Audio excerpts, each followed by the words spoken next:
new normal for the COVID-19.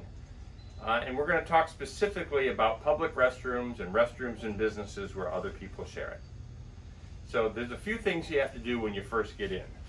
First, make sure paper is available. It's not available here, but it is down here. I'm going to rip off a little piece and use it to crank this, so now paper is available. Throw that away. I'm going to do my business, and when I get done, I'm not going to flush it. I'm going to come here, grab a couple pieces,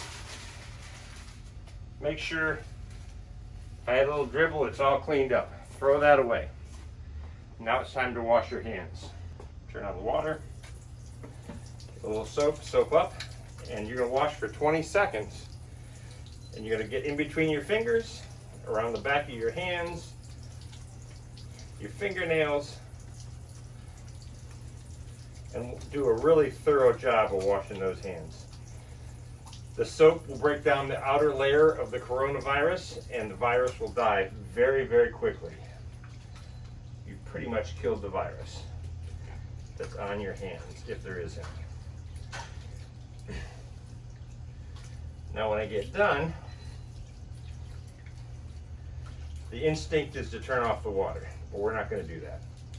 We'll leave the water running, shake off water on our hands, and we'll grab our paper without touching anything. Go ahead and dry our hands. I've got sterile hands and a sterile piece of paper at this point in time. We'll go ahead and turn off the water, flush the toilet, use this to get out of the bathroom and throw it away. If you've forgotten to do something, go ahead and grab your spray and spray it down.